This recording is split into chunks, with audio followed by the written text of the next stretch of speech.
Dans cette partie, cette troisième partie, on va voir l'esprit rouge, l'esprit attaquant. En effet, quand il y a une infraction, une cyberattaque, une pénétration en profondeur au sein de la cible ou de l'adversaire, si vous avez suivi les précédentes vidéos, donc quand les entreprises, en fait, quand elles sont piratées, elles font comme si c'était un détail. Et puis, on aurait pu éviter cette seule erreur. Et puis, si avec ça, le reste aurait été correct, en fait. L'adversaire, il est traité euh, comme un néophyte. Ah, on va dire, ah ouais, il a eu de la chance. Il a eu de la chance. La prochaine fois, ça va pas se passer comme ça. Hein. Donc il y a un trou dans la raquette, ce trou est colmaté, et puis c'est comme si on avait mis le doigt sur une digue qui est prête à exploser. On a les vagues qui arrivent, qui frappent la digue. On continue à se leurrer. On sait que la prochaine fois, bah, la partie va être piratée. Mais on ferme les yeux. Hein, parce que on est en pleine dissonance cognitive. Encore une fois, je vous disais, quand l'attaquant utilise des techniques qui sont bien plus évoluées que celles qu'on vous a appris, parce que vous avez fait une école d'ingénieur, parce que vous êtes certifié, toutes les certifications de cybersécurité, encore une fois, tu ne connais que ce qu'on t'a appris. Tu ne peux pas inventer. Et ni moins deviner la magie. Mais qu'est-ce que je te disais dans la précédente vidéo? Toute technologie suffisamment avancée est indiscernable de la magie. Donc le but, c'est de comprendre comment fonctionne la magie. D'accord? Donc le problème, c'est cyberattaque, systématiquement, soit sous-estimé, soit surestimé. Quand c'est surestimé, alors les entreprises, elles sont piratées, elles réagissent comme si c'était inévitable. Je vous le dis tout le temps, tu deviens défaitiste. Ok? Aucun effort n'aurait pu l'empêcher. Elle se résigne. On ramasse ce gâchis et puis on attend la prochaine fois. Et puis on est sûr que la prochaine fois ça se passera mieux, sans avoir vraiment de certitude. Et on ne sait pas quand est-ce que viendra cette prochaine fois. La vérité, c'est que les cyberattaques, c'est pas une question de chance, c'est pas une question d'être invincible. Elles ont réussi. Si elles ont réussi, si tu veux briser ces réussites de la part de l'adversaire, si toi tu es défenseur, tu dois prendre du recul. Tu dois comprendre comment fonctionne l'attaquant, quelle est la nature de ces opérations, quelles sont ces MOA. D'accord? Il en va de même pour la motivation. D'accord? Tu veux être en rouge et accumuler les séquences de victoire, de réussite au niveau de tes tests d'intrusion, de tes cyberattaques, tu dois toi-même comprendre tes propres limites, tes propres failles, pour t'améliorer, pour rester humble. Si tu pars du principe que tu as deux, trois certifications et que, bah, voilà, eh ben, ça y est, ne fais plus rien, c'est bon. T'as trois certifications, t'es au top. À mon avis, t'as plus rien à apprendre. Ok, t'es devenu un pro. Et je vois beaucoup de gens pros autour de moi. En fait, ils savent tout sur tout, en fait. Jamais ils se remettent en question. Jamais ils veulent s'améliorer. Jamais ils veulent douter d'eux-mêmes. Et se dire, en fait, tout ce que je ne sais, c'est que je ne sais rien. Comme Socrate. Je vous le cite tout le temps. Donc tu dois t'améliorer constamment. C'est un processus itératif. C'est une boucle fort. Tu dois être une boucle fort. D'accord? Donc voilà. Si c'est ça, c'est ton ego qui te domine, bah tu feras comme la plupart des gens qui bossent en cybersécurité. Ouais, ouais, ouais. Ils ont fait des écoles d'ingénieurs, ils sont certifiés, ils sont au top. Mais on rentre comme dans du beurre. Comme dans du beurre. Qu'est-ce que font tous ces gens-là, là, qui ont fait de longues et hautes études? Les cadors, les cracks. Hein Ceux qui bossent en offensif, ceux qui bossent en défensif. Qu'est-ce qui se passe? Comment ça se fait qu'il y a encore des cyberattaques? Si vous êtes aussi bons que ça, les gars, réveillez-vous. Ok? Donc encore une fois, les principes de l'exploitation du réseau informatique CNE. Je vous ai parlé de la nature humaine. Vous devez apprendre comment fonctionnent les gens, que ce soit de la part de l'agresseur ou du défenseur. Aujourd'hui, on parle de l'agresseur. L'agresseur, c'est une personne ou un groupe de personnes, généralement un groupe. L'attaquant, ça peut être un acteur isolé, avec une hiérarchie bien ordonnée, un conglomérat de milliers de personnes, ou peut-être de centaines, ou peut-être de dizaines. Mais tout ça, ça se rapporte à un seul élément, c'est l'élément humain. D'accord? Quand je dis attaquant, c'est pour vous rappeler les gens qui sont derrière tout ça. Les attaquants peuvent être multiples, prendre de multiples formes, avoir de multiples motivations. Elles sont nombreuses et variées. On a des vandales d'Internet qui veulent attaquer les systèmes constamment pour le plaisir, faire une déclaration politique. On a des criminels qui cherchent à gagner de l'argent. Les nations elles-mêmes recueillent du renseignement pour rechercher un avantage militaire, pour traquer les complots terroristes, pour lutter contre le trafic de drogue, entre autres, etc., etc. Donc tout ça, si on doit le schématiser, ce sont uniquement des motivations humaines. En effet, le véritable objectif de toute opération CNE, en fin de compte, c'est la nature humaine.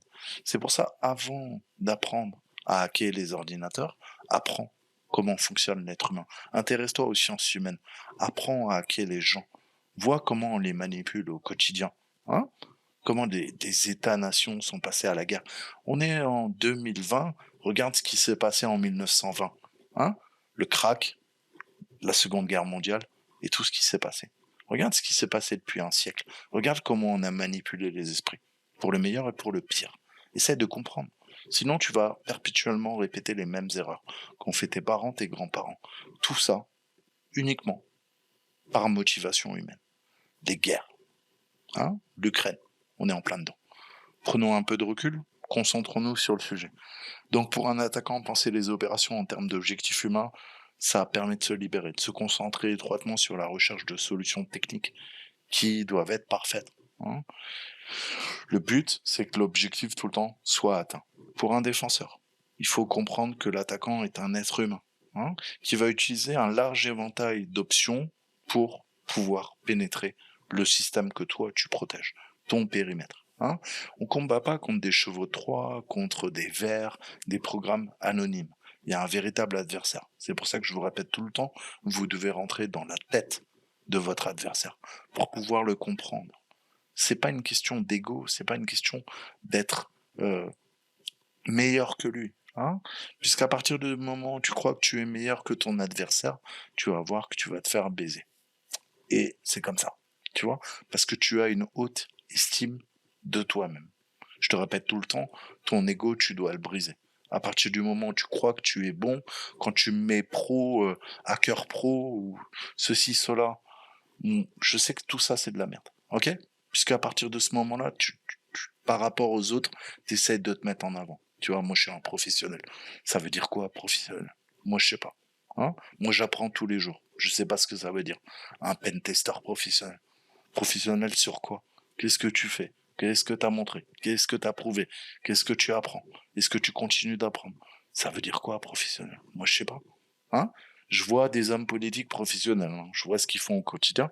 Pourtant, eux aussi, ils ont fait de longues et hautes études. Mais je diverge. Revenons à notre sujet.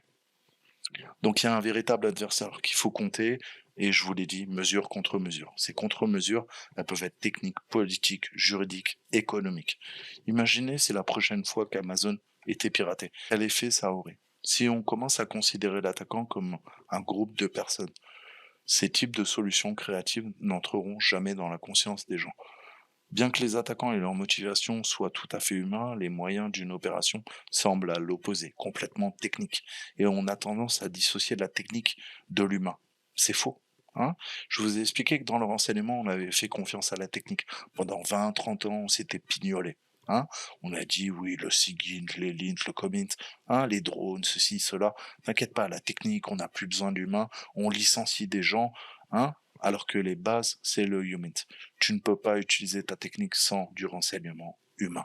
Et ben là, c'est pareil en cybersécurité. Sans l'humain, tu as beau avoir du machine learning, du deep learning, toutes tes solutions qui coûtent des millions, des milliards, tu sais très bien que s'il y a un humain derrière, qui est plus intelligent que la technologie qu'on te vend, toi, tu as l'impression d'être protégé, et on en revient à ce que je te disais, Mister Robot. Le contrôle est une illusion. En fait, on va rentrer, comme dans du beurre. Mais toi, tu es en confiance. Et à partir du moment où tu as confiance, c'est là où tu te fais baiser. Donc les outils d'attaque, qui élèvent les privilèges, qui capturent les frappes de clavier, les keyloggers, qui recherchent des informations de paiement en mémoire. On va voler vos tokens, on va essayer de récupérer. Je vous ai montré, je suis pas le seul, je suis pas le meilleur, loin de là, vous le savez. Mais vous savez maintenant qu'on peut faire un fingerprinting de votre mémoire, on peut dumper des fichiers mémoire, on peut dumper des clones de vos disques durs. On peut, sans que vous soyez là, sans que vous en soyez conscient, récupérer ces artefacts et faire du forensique. C'est-à-dire extraire des secrets de votre mémoire, extraire des secrets de votre ordinateur. C'est de la vraie technique. D'accord? Mais encore une fois, c'est un être humain qui est derrière. Donc, tous ces outils, ça va exploiter, et c'est le but pour un attaquant, les navigateurs web, les bases de données, les protocoles réseau, les systèmes d'exploitation. On a également des systèmes défensifs, certes. On a des pare-feux, stateless, on a des systèmes de prévention d'intrusion. On va pas tous les citer, mais EDR, XDR, IDS, HIDS, HIPS, bref, des noms à coucher d'or. Les logiciels antivirus, les AV, les systèmes de gestion d'entreprise également, les points de terminaison. On va essayer de s'occuper des endpoints, comme on dit. Tout ça, c'est technique. Pourtant, je vous le répète, tous ces outils techniques des plus basiques aux plus complexes, ça reflète uniquement l'expertise et les préjugés des humains qui les ont développés. Du système de contrôle industriel, on a les ICS, les PLC, je vous en parle toujours, qui sont créés sans aucun concept de mise en réseau, à l'application de votre smartphone. C'est super cool. Ça a été lancé sur le marché sans se soucier de la sécurité. Tu sais maintenant que c'est le meilleur espion. Tu l'as constamment dans la poche. Ok? Et retire-le de ta poche parce que avec les ondes, à mon avis, ta fertilité va en prendre un coup. Je te laisse méditer sur tous ces propos. Les marques des concepteurs sont laissées partout. Le but, c'est de consommer toujours plus sans se soucier de la sécurité. Ben nous, justement, on se soucie de la sécurité. Puisque sans sécurité, on en revient à ce que je vous disais, ce sont des sociétés totalement digitales, des colosses, aux pieds d'argile. Alors tu gonfles tes muscles, tu as l'impression d'être puissant, en fait je te donne une balayette, et tu sais quoi, tu t'effondres par terre. Eh ben, c'est exactement nos sociétés modernes. Avec un certain nombre de hackers étatiques, on est aujourd'hui capable de coucher un pays, de le mettre en rideau. Ok? Donc la technologie, elle est pleine de défauts. Je vous ai dit, toute technologie peut être constamment militarisée, à l'insu de votre plein gré. Vous savez que j'aime beaucoup cette expression. Sans le savoir. Sans le savoir, et si vous en êtes pas conscient, eh ben ça sera encore plus préjudiciable pour vous. Donc l'attaquant, il va essayer de comprendre ce paradoxe entre cette humanité qui crée la technologie, qu'il a pensé parfois dans une vision utopique, et malheureusement après la réalité du terrain. Hein. De cette utopie, on passe à une vraie dystopie. D'accord? Donc encore une fois, il faut émettre des hypothèses, comprendre les moyens aussi de pirater, de violer ces hypothèses. C'est à la fois un modèle de pensée, le hacking, comment on va chambouler les choses, comment on va détourner les fonctions d'un objet, d'une technologie. Le défenseur, en fait, lui, il essaye de contrer, de se confronter aux problèmes réels sans s'attaquer en fait à la dernière tête de l'hydre. Vous savez, l'hydre de Lerne, dans la mythologie grecque, et tu coupes une tête de l'hydre et il y en a une autre qui repousse tout de suite après. Donc c'est ça, tu vois la technique, mais tu oublies de t'intéresser à qui est derrière cette technique, qui fait ça, pourquoi, quelle motivation, quels enjeux. Tu dois rentrer dans la tête de ton adversaire. On va parler un peu de cycle de vie d'une opération, puisqu'on est en plein en CNE. Je vous ai expliqué les premiers principes du CNE. D'accord?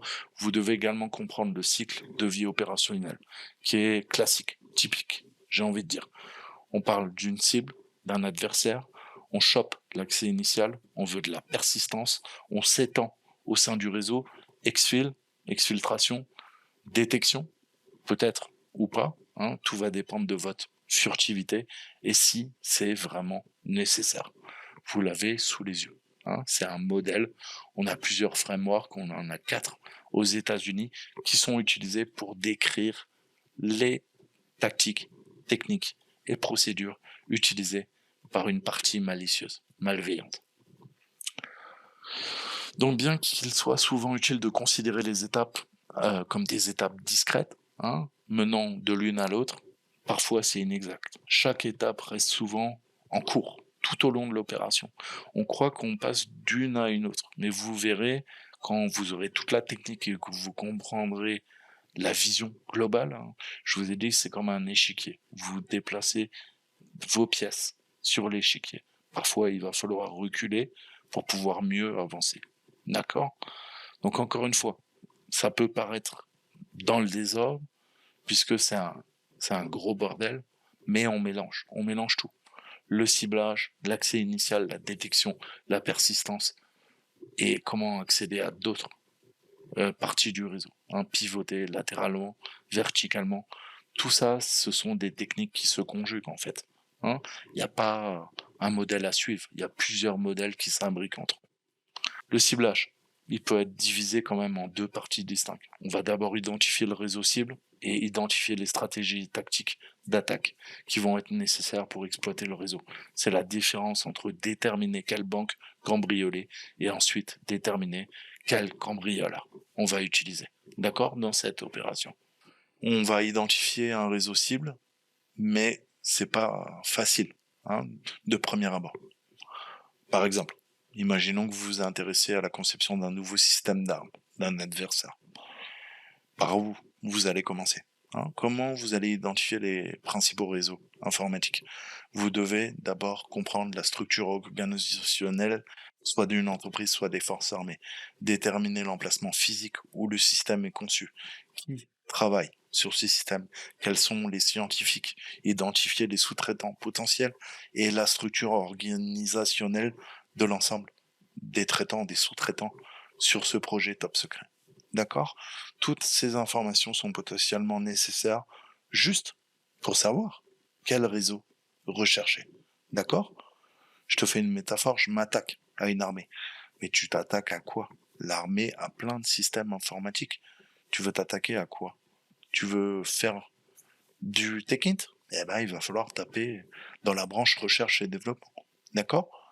Donc, ce qui paraît très simple conceptuellement, vous voyez que si on doit le mettre en adéquation dans une réelle opération de terrain, vous allez voir que ça devient une nébuleuse. C'est pour ça que je vous le répète tout le temps. Qu'est-ce que je vous dis? La partie la plus importante, c'est la phase de reconnaissance et de renseignement, de recueil d'informations. Data gathering, intel gathering, ok? Et reconnaissance, d'accord? Et ça peut prendre des mois, ça peut prendre des années si on parle d'APT militaire. Alors, qu'est-ce qui pourrait perturber cette étape? En effet, quand on fait notre ciblage initial, le but, c'est de faire un fingerprinting.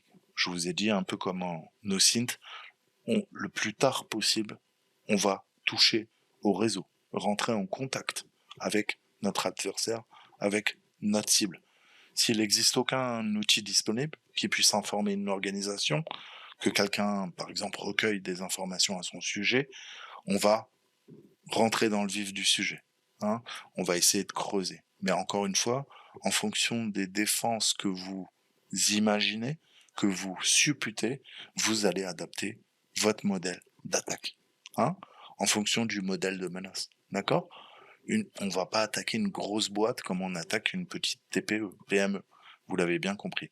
Et on peut simuler. Imaginer une campagne marketing, par exemple. D'accord? Il faut bien comprendre ce phénomène, c'est que le ciblage doit rester constamment invisible pour votre cible. Et ça contraste avec le monde réel, où la contre-surveillance est une mesure défensive importante. On oublie, mais bien sûr, intelligence contre intelligence, surveillance contre surveillance, attaque, défense.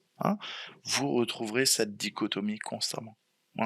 Et plus vous allez monter, plus vous vous rendrez compte qu'il y a également une contre-surveillance. On fait de la recherche proactive de menaces. On fait de l'analyse de menaces. On fait de la hiérarchisation de menaces. On fait de la catégorisation de menaces. On modélise la menace. On analyse la menace. Ok? On fait de l'analyse et de la recherche proactive de menaces. On va aller sur le dark web et on va s'intéresser aux gens, aux acteurs malicieux. D'accord? Donc lors du ciblage, n'oubliez pas, c'est ce problème, hein, le le prédateur et la proie peut être proie, mais ça peut s'inverser, hein. Si vous êtes trop sûr de vous, vous pouvez tomber sur un honeypot, hein, et la cible se transforme en prédateur. Vous devenez non plus le chasseur, mais le chassé. C'est vous qui devenez la proie. Quand est-ce que vous allez être conscient de ça? Ça demande de la dextérité, des connaissances, du recul, tu vois? Donc, encore une fois, doutez de tout et doutez de vous-même. À partir du moment où vous êtes trop confiant, c'est là que vous allez vous faire baiser la gueule. Donc on a des processus d'identification des cibles qui permettent aussi de fonctionner, hein. Le ciblage, il doit être opportuniste. En effet, l'attaquant va identifier des faiblesses. On cherche tout le temps le maillon faible et une stratégie d'attaque fonctionnelle. On va rechercher les réseaux vulnérables et l'accès doit être établi en premier. Et ensuite, tout ça, le but, c'est de servir l'objectif qui est en place. D'accord? Les impératifs opérationnels. Donc ceci est particulièrement utile pour les opérations d'accès stratégique où l'objectif spécifique peut ne pas être connu. En effet, on va rentrer dans le système et petit à petit, ce qu'on va découvrir vont permettre de faire évoluer l'opération et de définir les objectifs primordiaux pour cette opération. Ok? Et tant que vous n'avez pas fait ce recueil d'informations, cette reconnaissance, vous ne savez pas ce que vous allez trouver. Ouais. Et ce que vous allez trouver, est-ce que l'opération doit être maintenue ou les objectifs initiaux changent? D'accord? Donc je vous ai dit, on n'est pas sur une posture statique. On est constamment sur une posture dynamique, mais que ça soit en attaque comme en défense. Imaginez un criminel qui sait comment déverrouiller et câbler une grosse entreprise. Ok? Qu'est-ce qu'il va faire? Ben, il va aller dans une entreprise, il va réussir à la pirater. Ok? Imaginons qu'il sait pirater une voiture. Ok? Une Peugeot. Qu'est-ce qu'il va faire? Il va aller dans un centre commercial, il va aller dans un parking et il va pirater toutes les Peugeot. Il sait qu'il peut rentrer dans toutes les Peugeot. Citroën, c'est plus compliqué. Renault aussi, hein, si on prend des exemples français. Donc encore une fois, vous allez voir, c'est pour ça qu'on en revient à l'intellect, à l'humain et à la psychologie. La plupart des gens sont ultra spécialisés et ils vont attaquer des choses qu'ils savent faire, hein. Si je dois te faire une métaphore, une analogie, un cambrioleur, un gars qui crochette, euh, il va se faire tout le temps les mêmes coffres-forts, il va se faire tout le temps les mêmes portes. D'accord? Si on doit crocheter des portes. Pourquoi? Parce que ça a conditionné ça, au fil du temps, en fait, sa vision des choses. Ok? Si moi je suis très bon en réseau, bah, je vais faire que du réseau. Ok? Tu es très bon en base de données, au fil du temps, tu vas faire que de la base de données. D'accord? Et plus tu seras bon, plus tu seras confiant, plus en fait, ça va être tes propres limites, hein. Tu vas te conditionner toi-même à ne faire que ça. D'accord? Et c'est ce qui pourrait t'amener à ta perte. D'accord? Puisque tu vas faire que ça. Moi, je m'attaque à des bases de données SQL, MySQL. Et je fais que ça. Ok? Ça me rapporte beaucoup d'argent. Mais au fil du temps que tu vas pirater des bases MySQL, ok? Les personnes que tu es en train de pirater, elles vont t'analyser.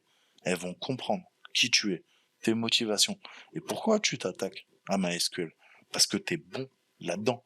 Du coup, toi qui étais un individu parmi d'autres, tu deviens l'individu recherché, l'expert en MySQL, qui s'attaque à des bases MySQL et qu'on doit retrouver.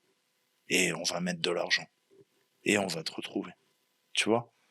Donc toi-même, si tu avais diversifié cette activité, eh ben, tu serais passé sous les radars. À partir du moment où tu te focalises constamment sur la même chose, tu crées tes propres patterns, tes propres marqueurs en termes de criminalistique et tu deviens non pas un individu parmi tant d'autres, tu deviens une cible pour la partie défensive. Ok?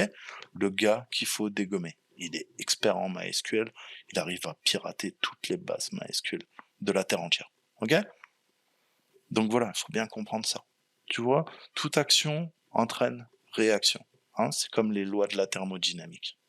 Donc tu dois bien comprendre ça. Le but exact de l'opération doit rester inconnu du début à la fin. D'accord?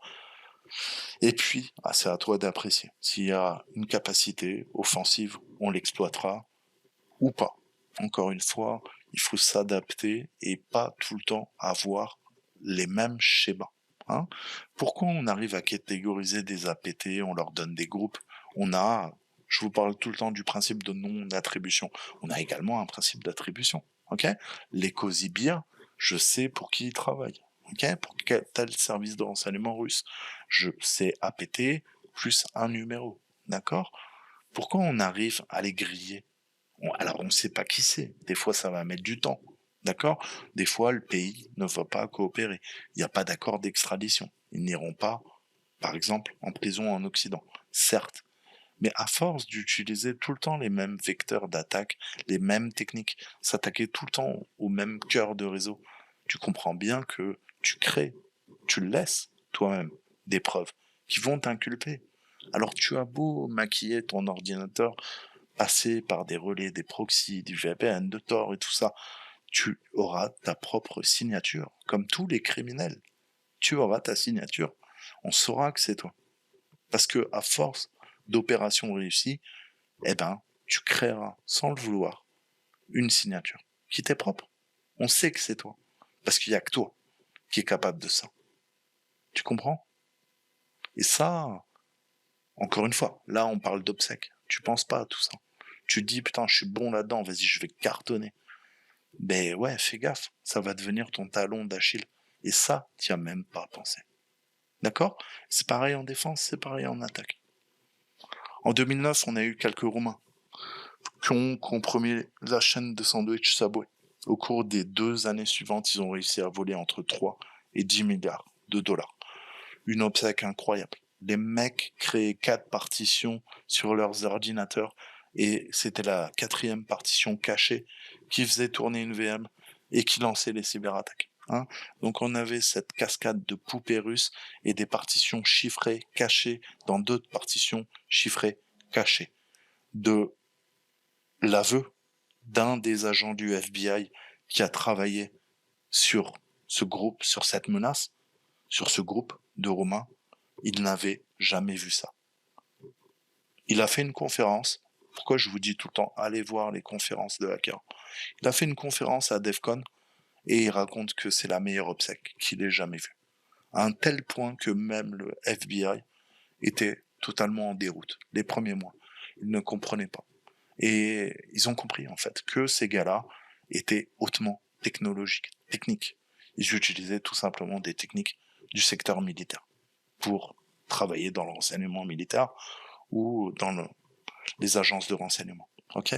Où on va chiffrer des partitions dans d'autres partitions dans d'autres partitions, comme ça quand ton agent traverse un pays, si jamais il est arrêté à la douane, si jamais on analyse son ordinateur, on va pas trouver la partition qui fait tourner le système d'exploitation qui permet à l'agent, ok, qui travaille sous légende, de fonctionner, hein, d'opérer depuis l'extérieur.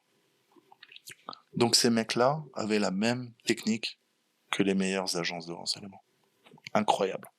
Ils ont réussi à voler entre 3 et 10 millions de dollars.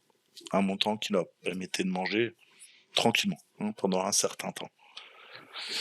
On a Wired qui raconte que les pirates auraient scanné Internet pour identifier les systèmes de points de vente vulnérables. Hein, on appelle ça des POS. Point of Sales, ok, sur lesquels certaines applications logicielles de bureau à distance étaient installées. Puis ils auraient utilisé les applications pour se connecter aux points de vente ciblés, soit en devinant les mots de passe, soit en utilisant un logiciel de piratage de mots de passe. Donc les ennemis présumés, hein, qui avaient faim, très faim, ont utilisé un ciblage opportuniste. Ils avaient une vulnérabilité connue, ils ont recherché le système vulnérable et ils ont trouvé et compromis Jimmy Jones, P.F. Chang, Dairy Queen, donc aux États-Unis des boîtes hein, qui se sont fait péter. Bien sûr, les victimes ne se sont pas souciées de savoir s'il y avait spécifiquement ciblé ou non, si c'était des cibles d'opportunité ou pas. Hein. Pour elles, les pertes sont les mêmes. Le but, c'était de gagner un maximum d'argent. Et il s'en souciait pas. D'accord? Donc, si quelqu'un se fait voler sa voiture, ça fait une grande différence.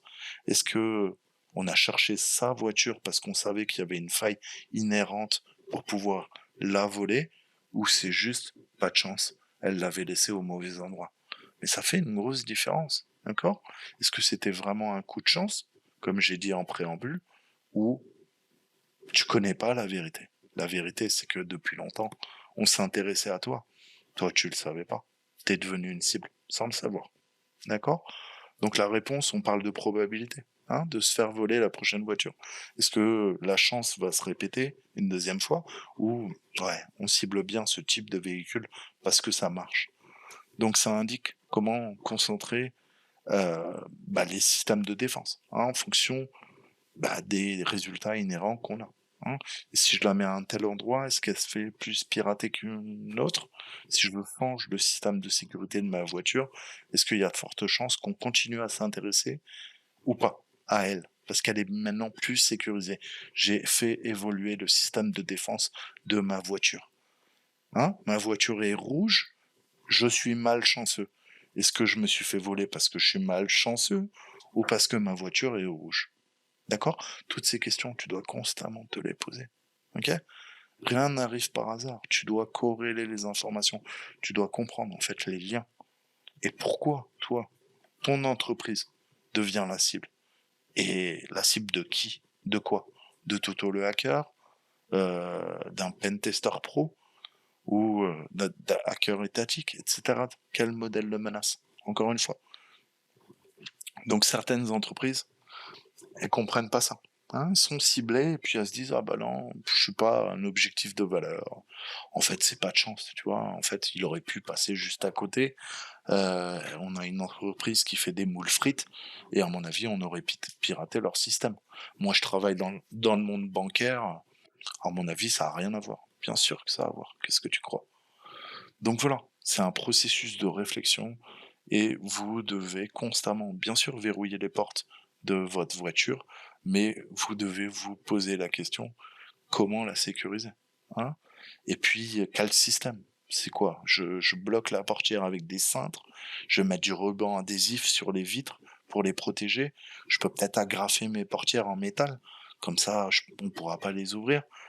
Tu vois, encore une fois, tu adaptes. Alors, je vous donne des arguments bidons, hein.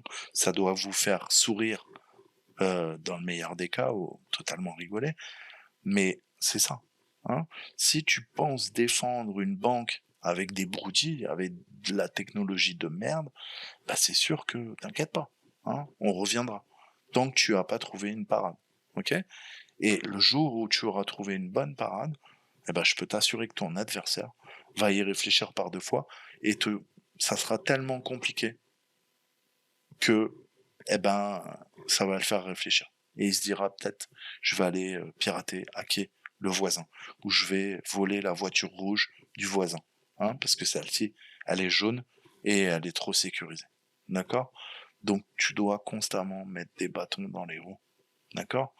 Les bleus doivent mettre des bâtons dans les roues des rouges, les rouges doivent mettre des bâtons dans les roues des bleus. Il n'y a que comme ça qu'on a cette synergie pour faire évoluer ensemble les deux parties. Ok? Et ça fusionne. C'est le purple teaming. D'accord? Vos adversaires, c'est pas les bleus. Vos adversaires sont pas les rouges. On travaille de concert pour s'améliorer constamment. Il n'y a pas de professionnel. Tous les jours, vous devez apprendre. Le jour où tu es un professionnel, c'est que tu es un guignol et que tu as une haute estime de toi-même. Et franchement, fais gaffe, change, parce qu'avec le temps, tu deviendras un sale con. C'est un conseil que je te donne. Donc voilà, la théorie de la sécurité. Quelle est la meilleure voiture? Hein, comment on les attaque? Est-ce que l'attaque peut être automatisée? Quelle est l'utilisation? Est-ce qu'elle est positionnelle, potentielle? Potentielle parce que ta voiture est pas sécurisée. Positionnelle, ah, ta voiture rouge était plus proche que la voiture jaune qui est sécurisée. Bah, c'est pareil, pour des points d'accès, pour un réseau, pour le périmètre que tu es censé attaquer. D'accord? Tu dois constamment réfléchir à cette logique. Et ça dépasse la plupart des gens. Ils voient que l'aspect hacking technique. Mais non, il y a une réelle philosophie. Il y a des schémas de pensée que tu dois adapter. Une attaque se prépare en amont. C'est pas quelques lignes de code sur un clavier. Tu dois penser opérationnel. Ok? L'aspect opérationnel prime toujours. Comment parvenir à tes fins? Avec quelle technique? Et surtout, qu'est-ce que tu attaques? Et puis, quelle finalité? Qu'est-ce que tu veux faire? Donc, l'attaquant doit déterminer le plan et mettre en place des tactiques nécessaires pour exécuter et maintenir l'opération en cours avec succès. Donc, ça peut être facile parce qu'on a trouvé un réseau de façon opportuniste, mais parfois ça peut être très compliqué. Donc, il faut pas hésiter à mettre en stand-by l'opération pour euh, réfléchir aux nouveaux objectifs de la mission. D'accord? Parce que vous allez voir que des fois, vous ferez du red teaming et vous allez pas, ça va pas marcher. Vous allez vous casser les dents. Alors qu'est-ce que vous faites? Vous allez voir votre client, vous lui dites, oh bah non, système est trop sécurisé, on a pleuré toute la nuit, on va arrêter là, ouais, ne nous payez pas. Ben non, vous allez persévérer, ok? Vous allez voir votre client, vous allez dire, écoutez, là, vous nous avez laissé 3 mois, il nous faut 3 mois de plus. Et pendant ces 3 mois, je peux vous assurer qu'on va creuser des techniques qu'on n'avait pas encore utilisées, qui étaient des preuves de concept, on va les viabiliser. Elles vont devenir opérationnelles et on va vous prouver qu'on peut pénétrer votre système d'information parce que vous nous avez payé pour ça. D'accord? On n'est pas défaitiste. On va pas dire, ah ben non, trop sécurisé. Allez, on passe à autre chose. Et puis après, vous faites quoi? Il y a une deuxième entreprise qui fait bien son boulot, qui sécurise son infrastructure.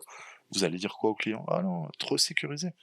Ouais, mais à force de faire du trop sécurisé, trop sécurisé, trop sécurisé, euh, encore une fois, tu vois, soit tu seras défaitiste, soit tu seras trop confiant, tu vas utiliser tout le temps la même technique en red teaming, et tu vas dire, ah bah ça a marché pour telle boîte, donc ça marchera forcément pour une autre. Du coup, au lieu de rester humble, la tête froide, eh ben, tu vas pas apprendre d'autres techniques. Tu vas rester constamment, constamment, constamment dans tes propres biais cognitifs. Tu vois, au lieu de t'améliorer. Eh ben, ça vous desservira. Je vous ai dit, vos propres limites, c'est vous qui vous les fixez. Vos propres carcans intellectuels. Ok?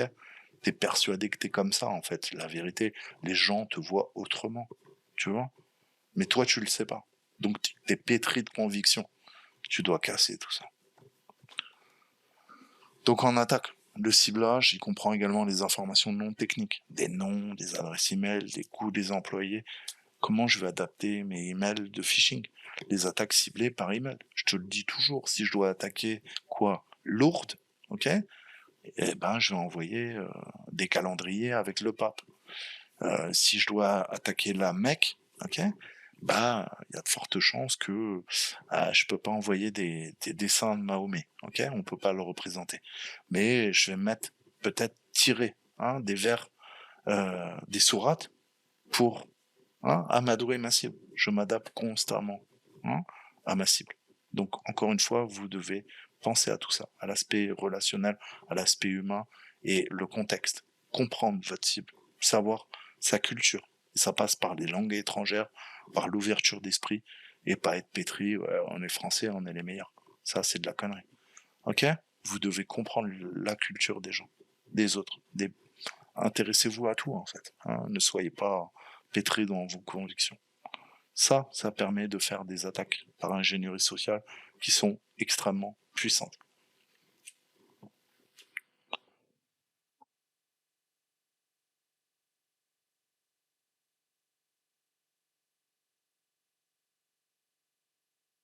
Donc on l'a vu, les attaques par ingénierie sociale, ça marche, on récupère des adresses, des destinataires, des informations, on recueille tout ça, on attaque AP, Associated Press a été attaqué, on a eu en 2010 l'ensemble du Nasdaq, et les agents ont estimé que les pirates avaient d'abord pénétré dans les ordinateurs du Nasdaq moins de 3 mois avant d'être détectés, mais ce n'était qu'une supposition. La vérité, c'est que la plupart de ces grosses entreprises américaines, pourquoi? Parce que on en parle, mais on en a plein chez nous, on en a plein ailleurs. Je peux vous citer Goodwill Industries, APT, qu'est-ce que je vous répète tout le temps? Vous verrez qu'une APT, ça peut être 1 an et demi, 2 ans, 3 ans avant de savoir qu'on a été compris. Et là, c'est 1 an et demi. Vous imaginez bien que pendant 1 an et demi, L'attaquant, c'est pas tourner les pouces. Il est pas parti fumer une clope en se disant: «Ouais les gars, on est les meilleurs. C'est quoi, on va se prendre, 1 an et demi de vacances? Allez les gars, bonnes vacances, on se retrouve dans 1 an et demi». Bien sûr que non. Qu'est-ce qu'ils ont fait? Ils ont ciblé, ils ont reciblé le système, ils ont revu leurs objectifs, ils ont surveillé l'évolution du système, ils ont analysé les techniques défensives de la cible et ils savaient qu'il y avait moyen d'entrer et de sortir. Ils ont continué leur persistance jusqu'à trouver le moyen parfait pour trouver où se cacher, hein, et le plus furtivement possible pour continuer le travail, la progression au sein du système, au sein de l'infrastructure, du système d'information, des serveurs, des postes clients. Ok, c'est un travail de longue haleine. Je vous répète, c'est une boucle rétroactive, mais vous ne devez jamais vous reposer sur vos lauriers. Ok. Par contre, c'est extrêmement puissant.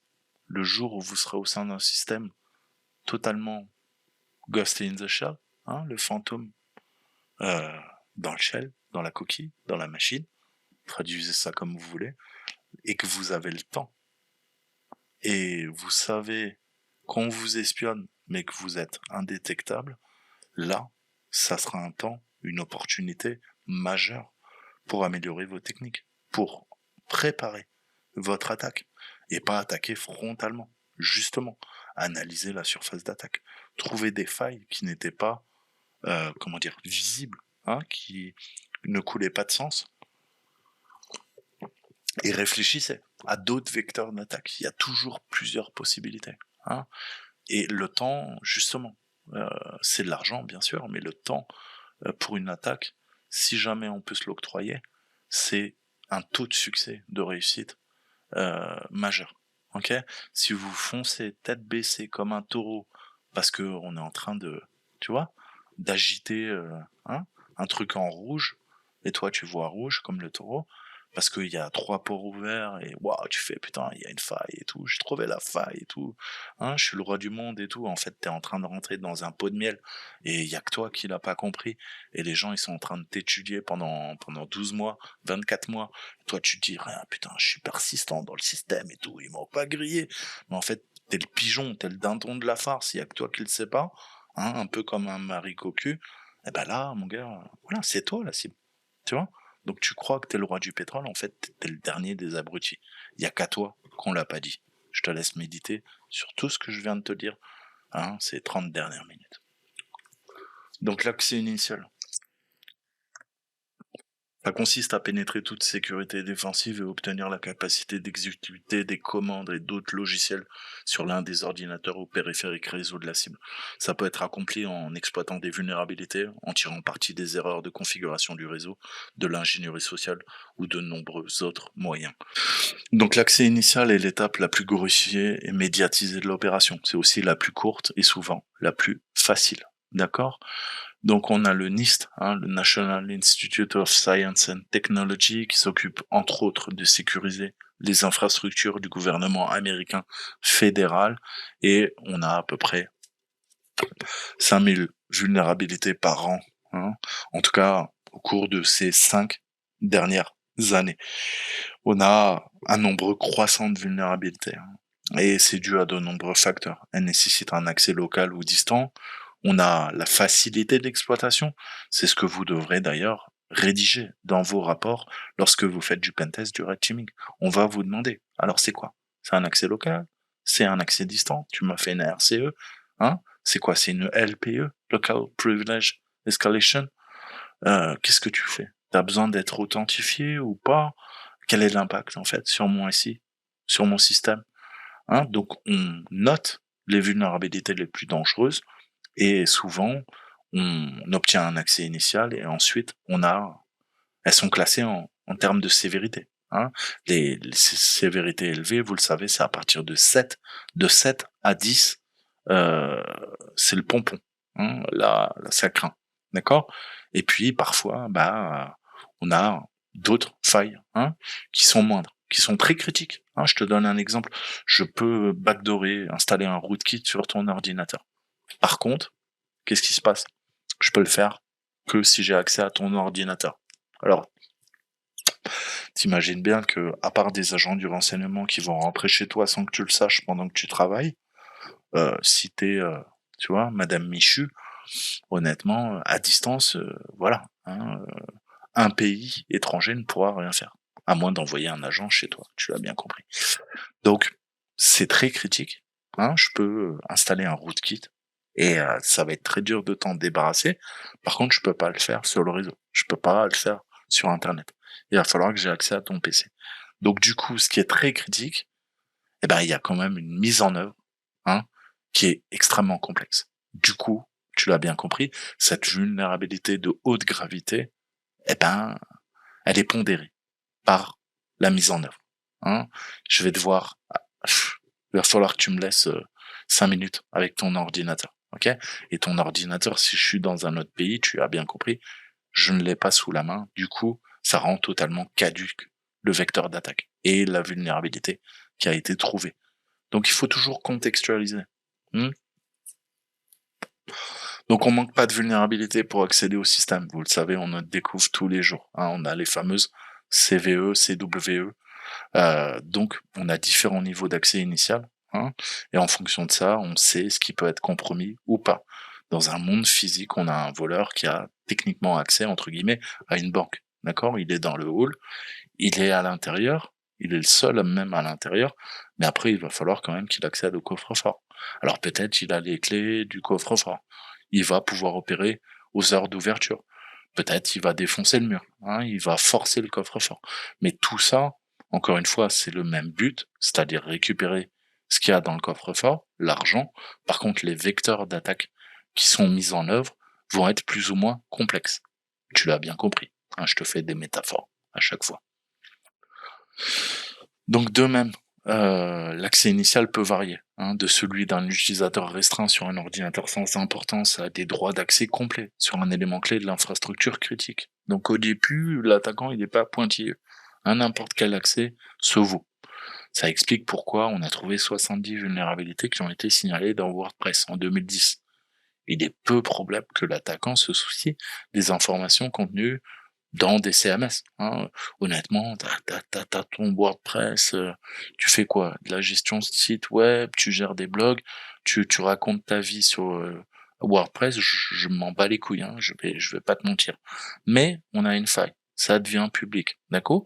Donc du coup, je peux compromettre WordPress parce que ta vie, je m'en bats les couilles. Par contre, ton infrastructure, ça m'intéresse et ça va fournir un accès initial au serveur web. À partir de là, j'ai mon foothold, j'ai un pied sur le réseau, tu vois? Et si une entreprise se dit: «Ah bah, je vais gérer un blog pour mettre en avant mes produits», elle a beau avoir une infrastructure ultra protégée, à partir du moment où elle intègre cette composante WordPress, pour moi, ça me permet mon gain d'accès. D'accord? Parce que je sais que WordPress est pété, hein, et depuis le temps, j'espère que vous avez compris que c'est un vecteur d'attaque majeur, hein, WP. Donc l'explication complète, c'est que encore une fois, hein, quelle est la cascade d'outils, de composantes que vous utilisez au sein de vos infrastructures? Si vos infrastructures sont reliées à des réseaux qui sont moins sécurisés et qui utilisent des DMZ, hein, qui sont exposés directement, des fontaines, hein, eh ben peut-être un attaquant va se servir de ça pour diffuser soit des logiciels malveillants, soit lancer des attaques, soit rebondir via des vecteurs d'attaque qui sont parfois triviaux. Un simple site WordPress suffit pour lancer une cyberattaque majeure. Ok? Donc il faut empêcher cet accès initial pour la partie défensive. Et c'est la principale préoccupation, hein, d'une grande partie des entreprises de l'industrie de la sécurité. Pardon. Donc vous devez avoir une bonne conception du réseau, hein, comprendre comment on limite la surface d'attaque et un système de détection d'intrusion. Il va rechercher, encore une fois, le trafic réseau malveillant connu, ok? Mais n'est pas constamment cette confiance dans le système. Il est là pour t'aider. Il n'est pas là pour faire le boulot à ta place, hein? C'est toi qui as un cerveau. C'est toi l'être humain. C'est pas le machine learning, c'est pas le deep learning, c'est pas toute la technologie que tu as investi dans ton entreprise pour sécuriser l'entreprise. Le cerveau, c'est toi qui l'as. C'est à toi d'améliorer ton cerveau, pas faire confiance aveuglément en la technologie, parce que là, tu te feras baiser. Donc les résultats de ces efforts, malheureusement, ils parlent d'eux-mêmes, hein. Les attaquants ont trouvé un moyen de contourner presque toutes les technologies qui cherchent à empêcher l'accès initial. Et une fois qu'ils le font, on a un maintien d'accès sur le long terme. On commence à rentrer dans la menace persistante avancée. Advanced Persistent Threat.